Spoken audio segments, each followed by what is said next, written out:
और उस पे अमल करें। तो आइए एक बार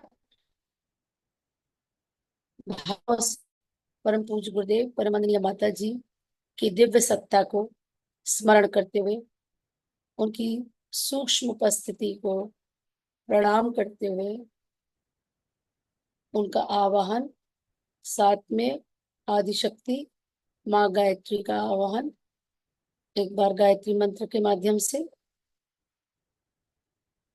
ओम भूर्भुवः स्वाहा तत्सवितुर्वरेण्यं भर्गो देवस्य धीमहि धियो यो नः प्रचोदयात्। ओम गुरुर्ब्रह्मा गुरुर्विष्णु गुरुरेव महेश्वरा गुरुरेव परब्रह्म तस्मै श्री गुरुवे नमः। तस्मै श्री गुरुवे नमः। जीवनचर्या के घटनापरक विस्तार से कौतूहल बढ़ने के अतिरिक्त कुछ लाभ है नहीं। काम की बात है इन क्रियाओं के साथ जुड़ी हुई अंतर्दृष्टि और उस आंतरिक तत्परता का समावेश जो छोटे से बीज खाद पानी की आवश्यकता पूरी करते हुए विशाल वृक्ष बनाने में समर्थ होती रही। वस्तुतः साधक का व्यक्तित्व ही साधना क्रम में प्राण फूकता है। गुरुदेव ने अपने जीवन का उदाहरण दिया है कि साधना के पथ पर आगे बढ़ने में ऐसा कुछ भी नहीं है कि कुछ मिथ्या है, कुछ भ्रम है। सब कुछ बहुत रियलिस्टिक है, लेकिन उसके लिए खुद को प्रस्तुत करना पड़ेगा, खुद को उस मार्ग पे आगे बढ़ाना पड़ेगा। और यही गुरुदेव लिख रहे हैं कि वस्तुतः साधक का व्यक्तित्व ही साधना क्रम में प्राण फूकता है। तो हमें पात्रता बढ़ाने पे काम करना है। साधना से सिद्धि का ये मार्ग तब तक संभव नहीं है जब तक हम अपनी पात्रता को विकसित नहीं करते। तो ये कोई लॉलीपॉप नहीं है, कैंडी नहीं है कि आपको हाथ में मिल जाएगी और आप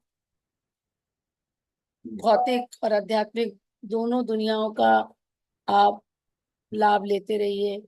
तो आपको त्याग के रास्ते पे, तप के रास्ते पे आगे बढ़ना होगा, तभी वो साधना में प्राण आएंगे। अन्यथा जैसे हम क्रिया कांड करते हैं, कर्म कांड करते हैं, चिन्ह पूजा करते हैं, थोड़ा बहुत गायत्री जप ली, उसको हम समझते हैं कि इससे हमारा आध्यात्मिक उन्नति हो जाएगी, इसको इससे हमारा जन्म मरण का क्रम खत्म हो जाएगा, हम मोक्ष प्राप्त कर लेंगे। तो वैसा केवल एक कपोल कल्पना है।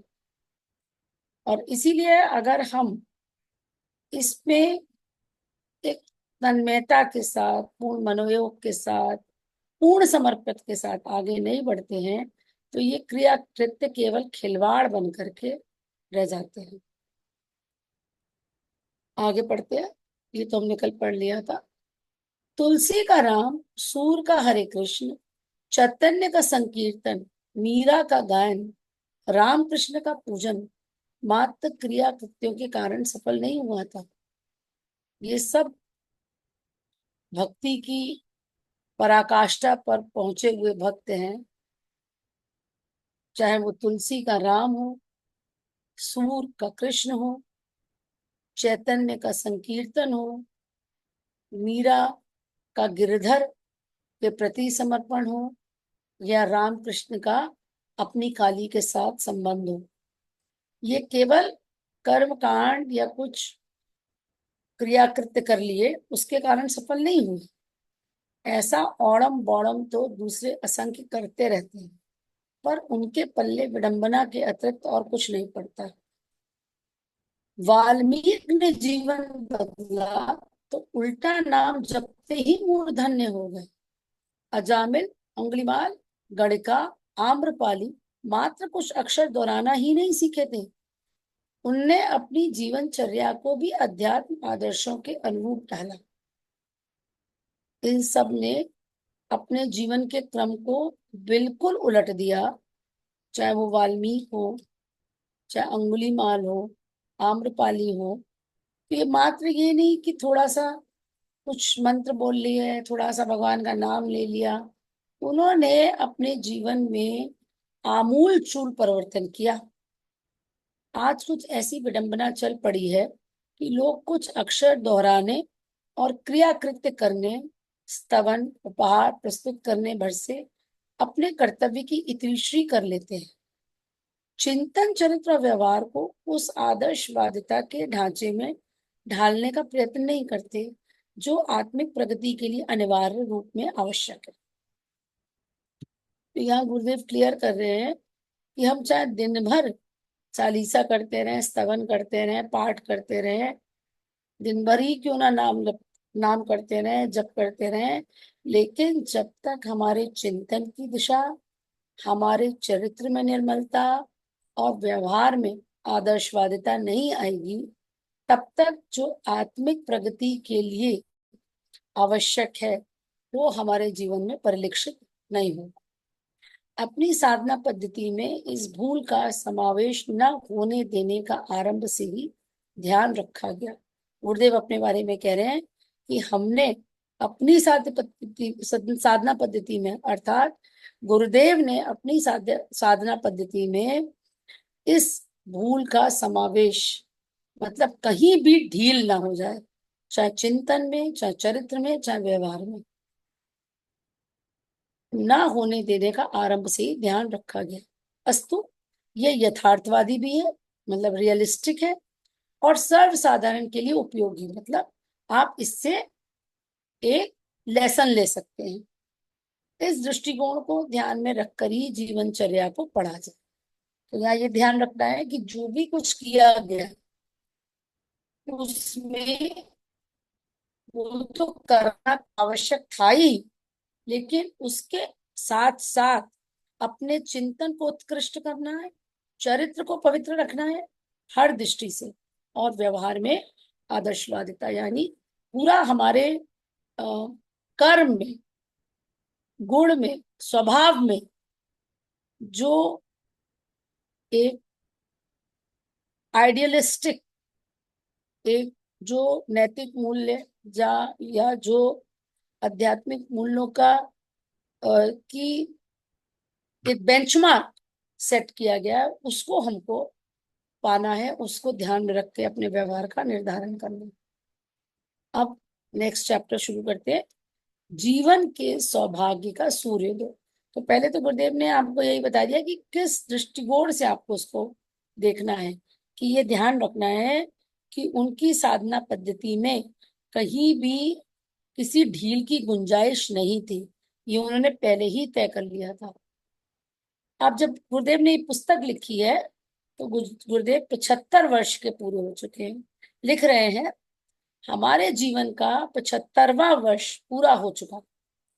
इस लंबी अवधि में मात्र एक काम करने का मन हुआ और उसी को करने में जुट गए।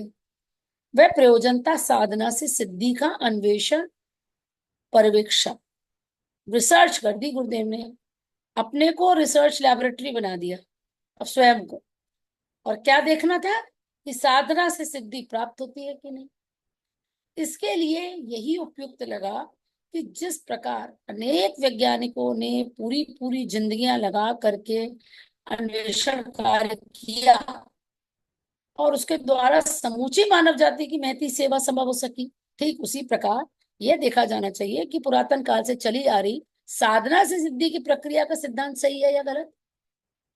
कितनी लॉजिकल थिंकिंग थी, कितनी रियलिस्टिक थिंकिंग थी गुरुदेव की।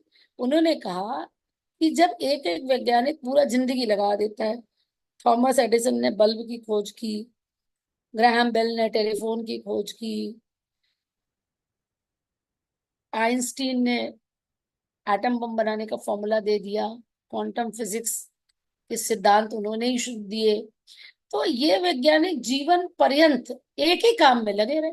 चाहे हम अपने ऋषियों की बात कर लें जो चेतना के, अध्यात्म के, प्रकृति के रिसर्चर्स थे, वैज्ञानिक थे। भाई जैसे चरक ऋषि थे, आयुर्वेद के लिए उन्होंने जीवन लगा दिया। याज्ञवल्क्य थे यज्ञ की साइंस के लिए। तो ये रिसर्च करते रहते थे और उसके द्वारा वो देखते थे कि जो उन्होंने अन्वेषण की, आविष्कार की, उससे समूची मानव जाति के लिए लाभ हुआ। तो गुरुदेव ने सोचा कि क्यों ना ये जो एक फ्रेज है, एक जो शास्त्रों का कथन है, जो एक नियम शास्त्रों के अनुसार सही है कि साधना से सिद्धि पा सकते हैं, तो क्यों ना मैं अपना जीवन इसमें लगाऊं और देखूं क्या ये सिद्धांत सही है या गलत है। इसका परीक्षण दूसरों के ऊपर ना करके अपने ऊपर किया जाए। ये विचारणा 10 वर्ष की उम्र से उठी और 15 वर्ष की आयु तक निरंतर विचार क्षेत्र में चलती रही। सोचिए 10 वर्ष के बालक खेलते हैं, कूदते हैं, खाते हैं, बस इसके तो आगे क्या ही सोच पाते हैं। आजकल के हम देखें तो आजकल के बच्चे बारी बारी बैग उठा करके होमवर्क में समय निकालते हैं, या जो माताएं उनकी अलग अलग क्लासेस ज्वाइन करा देती हैं उसमें समय निकालते हैं। ये चिंतन का उनका डेवलप हो पाता है कि एक उनकी इंडिपेंडेंट थॉट प्रोसेस डेवलप हो पाए कि वो सोचे कि अरे मुझे ये जीवन अपना रिसर्च में निकालना है। या उनको 10 वर्ष को के बालक को जब उनके लौकिक गुरु पंडित मदन मोहन मालवीय ने ये बात कही थी कि ब्राह्मण की कामधेनु है गायत्री और 11 माला आपको नियमित करनी है, तो गुरुदेव के मन में यही विचार आया था ना पहले कि या तो ब्राह्मण सही से नहीं करते हैं, या जो मदन मोहन मालवीय जी कह रहे हैं वो गलत है। क्योंकि अगर ब्राह्मण की कामधेनु गायत्री है तो फिर ब्राह्मण इतने दीनहीन दशा में क्यों है? वो एक 10-10 पैसे के लिए कथा क्यों कहते फिरते हैं? उनको तो और संपन्न स्थिति में होना चाहिए और ऊपर की स्थिति में होना चाहिए, साधना की दृष्टि से भी और सामाजिक दृष्टि से भी। तो ये विचार उनके मन में चलता रहा, चलता रहा। और फिर 15 वर्ष की आयु में दादा गुरुदेव ने स्वयं को उनके सामने प्रकट किया। इसी बीच अन्य घटनाक्रमों का परिचय देना हो तो बस इतना बताया जा सकता है कि हमारे पिताजी अपने सहपाठी महामना मालवीय जी के पास हमारा उपनयन संस्कार करा के लाए। उसी को गायत्री दीक्षा कहा गया। ग्राम के स्कूल में प्राइमरी पाठशाला तक की पढ़ाई की। पिताजी ने ही लघु कौमुदी सिद्धांत के आधार पर संस्कृत व्याकरण पढ़ा दिया। वे श्रीमद् भागवत की कथाएं कहने राजा महाराजाओं के यहाँ जाया करते थे। मतलब काफी प्रतिष्ठित परिवार था गुरुदेव का, जमींदार लोग थे। और गुरुदेव के पिताजी पंडित रूप किशोर शर्मा जो है वो भागवत के जाने माने कथाकार थे। और कथाएं भी कहाँ कहते थे? राजा महाराजाओं के। और गुरुदेव को भी साथ ले जाते, मुझे भी साथ ले जाते। इस प्रकार भागवत का, सॉरी इस प्रकार भागवत का आद्योपांत वृतांत याद हो गया। मतलब पूरी आगे से पीछे तक भागवत गुरुदेव को कंठस्थ हो गई, याद हो गई। इसी बीच विवाह भी हो गया। पत्नी अनुशासन प्रिय, परिश्रमी, सेवा भावी और हमारे निर्धारणों में सहयोगिनी थी। बस समझना चाहिए कि 15 वर्ष समाप्त हुए। ये 15 वर्ष का एक संक्षिप्त परिचय गुरुदेव ने दिया। संध्या वंदन हमारा नियमित क्रम था। मालवीय जी ने गायत्री मंत्र की विधिवत दीक्षा दी थी और कहा था यह ब्राह्मण की कामधेनु है, इसे बिना नागा किए जपते रहना। 5 माला अनिवार्य, जितनी अधिक जितनी हो जाए उतनी उत्तम। उसी आदेश को मैंने गांठ बांध लिया और उसी क्रम को अनवरत चलाता रहा। भगवान की अनुकंपा ही कह सकते हैं कि जो अनायास ही हमारे ऊपर 15 वर्ष की उम्र में बरसी, भगवान की अनुकंपा, और वैसा ही सहयोग बनता चला गया जो हमारे लिए विधि द्वारा पूर्व से ही नियोजित था। हमारे बचपन में सोचे गए संकल्प को प्रयास के रूप में परिणत होने का सुयोग मिल गया। गुरुदेव ने क्या बचपन में संकल्प लिया कि साधना से क्या सिद्धि मिल सकती है? क्या जो उनके प्रथम गुरु पंडित मदन मोहन मालवीय ने कहा है कि ब्राह्मण की कामधेनु गायत्री है, क्या ये सत्य है? और इसी का अन्वेषण अपने ऊपर करना चाहिए, ऐसा गुरुदेव का विचार था। और इसी को कह रहे हैं गुरुदेव कि भगवान की असीम कृपा हुई 15 वर्ष की आयु में, जो ऐसा सुयोग बना जब उनकी पिछले 3 जन्मों की हिमालयवासी मार्गदर्शक सत्ता ने उनको दर्शन दिए, और आगे का क्रम जैसे पूर्व से ही नियोजित था, प्री प्लान्ड था, प्री डेस्टिन्ड था, वैसा होता चला गया।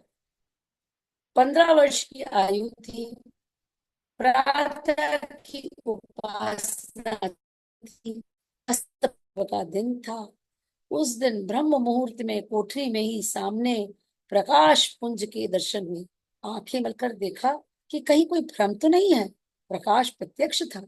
सोचा कोई भूत प्रेत या देव दानव का विग्रह तो नहीं है। ध्यान से देखने पर भी वैसा कुछ लगा नहीं। विस्मय भी हो रहा था और डर भी लग रहा था, स्तब्ध था। गुरुदेव ने कितना सुंदर वर्णन किया है, एकदम जैसे आंखों के सामने रील चल रही हो। 15 वर्ष की आयु, प्रातः काल, ब्रह्म मुहूर्त का समय, बसंत पर्व का दिन, 1926 वाला साल। और गुरुदेव की कोठरी, जो लोग भी आवल खेड़ा गए होंगे उन्होंने उस कोठरी के दर्शन अवश्य किए होंगे।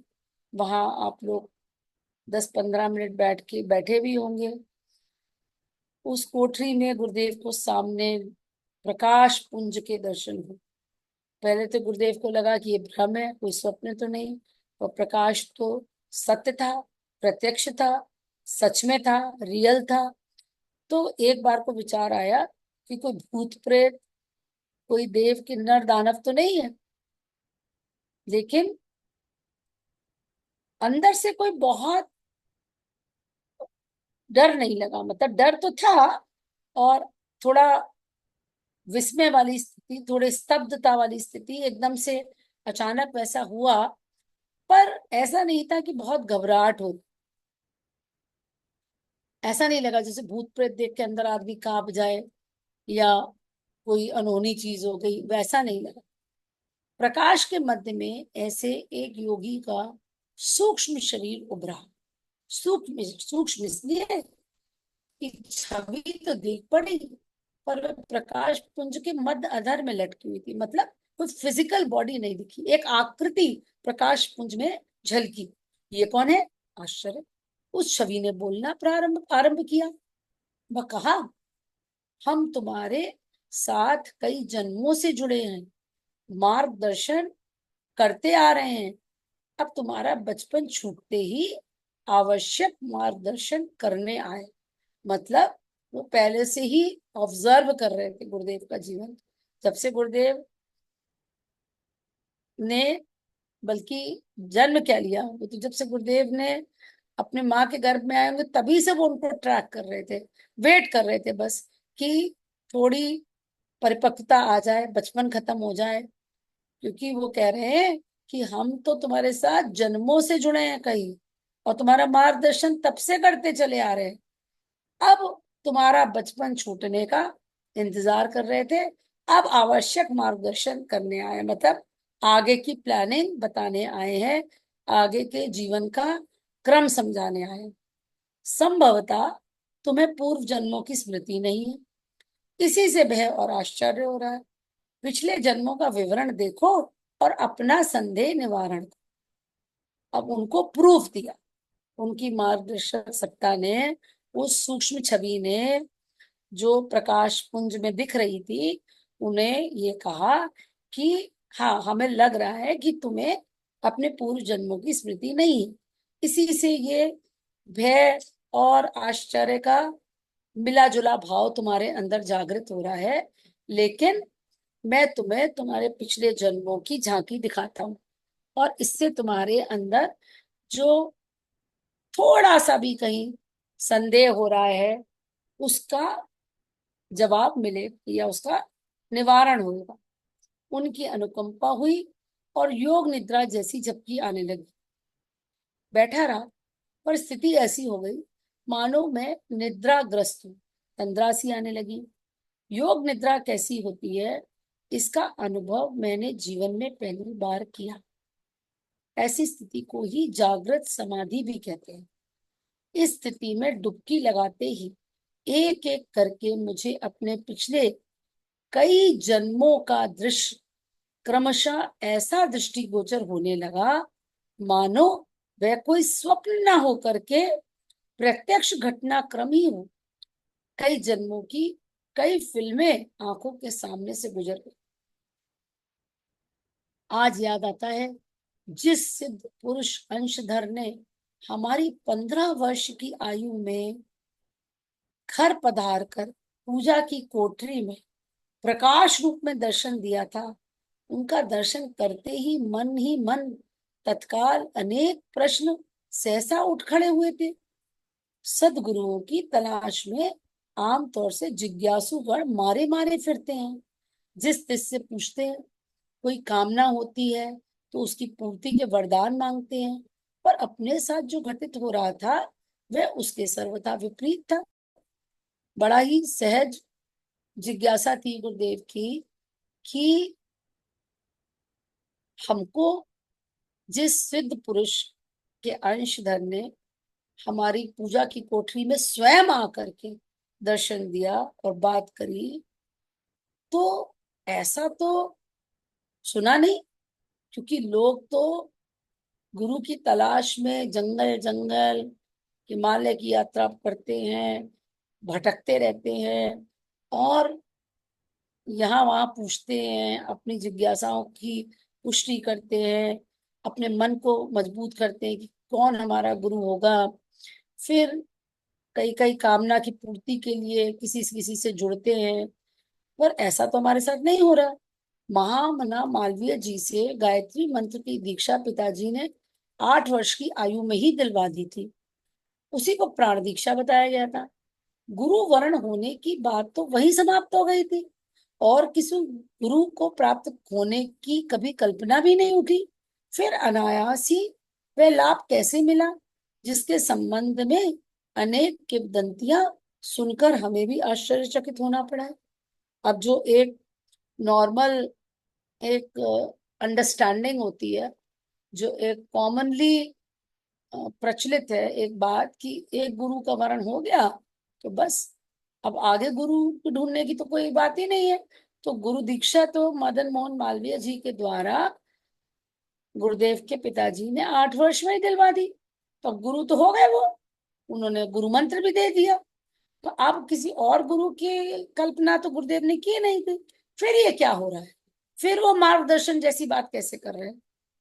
शिष्य गुरुओं की खोज में रहते हैं, मनुहार करते हैं, कभी उनकी अनुकंपा भेंट दर्शन हो जाए तो अपने को धन्य मानते हैं। जो शिष्य होते हैं वो सदगुरुओं की खोज में रहते हैं और कहीं कोई मिल जाए तो पहले कई दिनों तक उनकी सेवा शुश्रूषा करते हैं, उनके उनको रिक्वेस्ट करते हैं कि आप हमें अपना शिष्य बना लीजिए। और फिर उनकी कुछ अनुकंपा हो जाए, कहीं दर्शन हो जाए या वो कुछ मान जाए, तो ऐसा ऐसा देख करके सुन करके वो अपने को धन्य मानते हैं, उनसे कुछ प्राप्त करने की आकांक्षा रखते हैं। फिर क्या कारण है कि मुझे अनायास ही ऐसे सिद्ध पुरुष का अनुग्रह प्राप्त हो, ये कोई छदम तो नहीं है। गुरुदेव डाउट कर रहे हैं कि ऐसा कैसे हो गया, ये विपरीत दिशा में कैसे क्रम चल रहा है कि मैं तो ढूंढने भी नहीं गया और इतने शुद्ध पुरुष स्वयं मेरी कोठरी में आ गए। तो इनका मेरे ऊपर क्यों कृपा बरसी है, कहीं इसमें कोई छल तो नहीं है, कोई छदम तो नहीं है, मतलब कहीं कोई मिथ्या तो नहीं है। अदृश्य में प्रकटीकरण की बात भूत प्रेत से संबंधित सुनी जाती है और उनसे भेंट होना किसी अशुभ अनिष्ट का निमित्त कारण माना जाता है। दर्शन होने के उपरांत मन में यही संकल्प उठने लगे। अब गुरुदेव के मन में प्रश्न चल रहे हैं कि ऐसे अदृश्य में तो भूत प्रेत ही प्रकट होते हैं, और अगर ऐसा हो उनका आप उनको देख लें तो ये तो शुभ नहीं है, ये तो कोई आने वाले अनिष्ट का सूचक हो सकता है। तो कहीं ऐसा तो नहीं है। तो संदेह उठा, किसी विपत्ति में फंसने जैसा कोई अशुभ तो पीछे नहीं पड़ा। मेरे इस असमंजस को उन्होंने जान, रुष्ट नहीं हुए, वरन वस्तु स्थिति को जानने के उपरांत किसी निष्कर्ष पर पहुंचने और बाद में कदम उठाने की बात उन्हें पसंद है। अब यहाँ सीखने वाली बात क्या है कि किसी भी ऐसी स्थिति में अपना विवेक नहीं खो देना चाहिए। जैसे कोई बहुत अलौकिक घटना आपको पता चले, या किसी के पास बहुत अद्भुत शक्तियां हैं, तो पहले वस्तु स्थिति को थोड़ा समझे, जाने, फिर किसी निष्कर्ष पर पहुंचे। ये इतने से बालक में, 15 वर्ष के बालक में ये क्वालिटी थी कि उनके मन में प्रोज एंड कॉन्स चल रहे थे कि ये सही है कि कोई मिथ्या तो नहीं है, क्या ये हो सकता है, ये हो सकता है। वो मन में उनके एक द्वंद चल रहा था। और ये बात उनके गुरु को पसंद आई कि उन्होंने एकदम से ही उनके ऊपर विश्वास नहीं कर लिया, और हर स्थिति को, उस स्थिति को, परिस्थिति को हर तरह से जांचने परखने की के लिए विचार उनके मन में आए। यह बात उनकी प्रसन्न मुख मुद्रा को देखने से स्पष्ट झलकती थी कि ये क्वालिटी उनको गुरुदेव की पसंद आई, दादा गुरुदेव को। कारण पूछने में समय नष्ट करने के स्थान पर उन्होंने ये अच्छा लगा कि अपना परिचय आने का कारण और मुझे पूर्व जन्म की स्मृति दिलाकर विशेष प्रयोजन निमित्त चुनने का हेतु स्वतः ही समझा। उन्होंने ज्यादा टाइम नहीं लगाया और तुरंत ही वो पॉइंट पे आ गए। इतना नहीं, सब कारण वारण नहीं पूछा, समझ गए कि ये मन में कुछ विचार विमर्श कर रहे हैं, और उन्होंने खुद ही अपना परिचय दिया, आने का कारण बताया, और पूर्व जन्मों की जो झांकी दिखाई उससे स्मृति दिलाई कि ये जन्म किसी विशेष संकल्प के साथ, किसी विशेष उद्देश्य के लिए हुआ है, और इसके लिए गुरुदेव को दैवीय सत्ताओं ने चुना है। कोई घर आता है तो उसका परिचय और आगमन का निमित्त कारण पूछने का लोक व्यवहार भी है। फिर कोई वजनदार आगंतुक जिसके घर आते हैं उसका भी वजन तोलते हैं। अकारण हल्के और ऊंचे आदमी के जा पहुंचना उनका महत्व भी घटाता है, और किसी तर्क बुद्धि वाले के मन में ऐसा कुछ घटित होने के पीछे कोई कारण ना होने की बात पर संदेह होता है और आश्चर्य। पूजा की कोठरी में प्रकाश पुंज उस मानव ने कहा, तुम्हारा सोचना सही है। देव आत्माएं जिनके साथ संबंध जोड़ती हैं उन्हें परखती है, अपनी शक्ति और समय खर्च करने से पूर्व वो जांच पड़ताल भी करती हैं। जो भी चाहे उसके आगे प्रकट होने लगे और उसका इच्छित प्रयोजन पूरा करने लगे, ऐसा नहीं होता। मतलब दैवीय सत्ताएं इतनी हल्की नहीं है, इतनी आ, इतनी वो कहना चाहिए कि ऐसा फ्री नहीं बैठी हुई है कि जिसको भी देखा उसके साथ संबंध जोड़ लेंगी, अपनी शक्ति और समय खर्च कर देंगी, अपनी को उनके सामने प्रकट कर देंगी, और फिर उनकी इच्छा पूर्ति के लिए वो अपना समय और साधन लगाएंगी। पात्र कुपात्र का अंतर किए बिना चाहे जिसके साथ संबंध जोड़ना किसी बुद्धिमान और सामर्थ्यवान के लिए कभी कहीं संभव नहीं होता। अब किसी भी, आप देखिए संसार में भी कोई पावरफुल व्यक्ति होता है, कोई आपसे किसी भी ऊंची स्थिति में है, चाहे पावर में, प्रतिष्ठा में, पद में, तो उससे मिलने के लिए आपको कितना एड़ी चोटी का जोर लगाना पड़ता है, अपॉइंटमेंट लेना पड़ता है। ऐसे ही तो नहीं कोई मिल लेता ना, अपने जाने का उद्देश्य बताना पड़ता है। तो ऐसे खाली नहीं बैठे हैं वो कि बैठ कर कोई भी आ जाए और उसके साथ वो चर्चा करने लग जाएंगे। आपको अपना आने का प्रयोजन बताना पड़ता है, आपको उनके पीए से मिलकर के अपॉइंटमेंट लेना पड़ता है। तो ऐसे ही दैवीय सत्ता है, वो ऐसे ही नहीं किसी के सामने भी प्रकट हो जाते हैं और बस उनकी इच्छा पूर्ति करते रहेंगे। जैसे आम भारत में समझा जाता है कि हम इतने रुपए का प्रसाद चढ़ा देंगे, बस फिर हमारा काम हो जाएगा, हम आपके दर्शन कर लेंगे तो मेरा काम हो जाएगा। कई लोग ऐसा सोचते तो हैं कि किसी संपन्न महामानव के साथ संबंध जोड़ने में लाभ है, पर ये भूल जाते हैं कि दूसरा पक्ष अपनी सामर्थ्य किसी निरर्थक व्यक्ति के निमित्त क्यों गवाएंगे।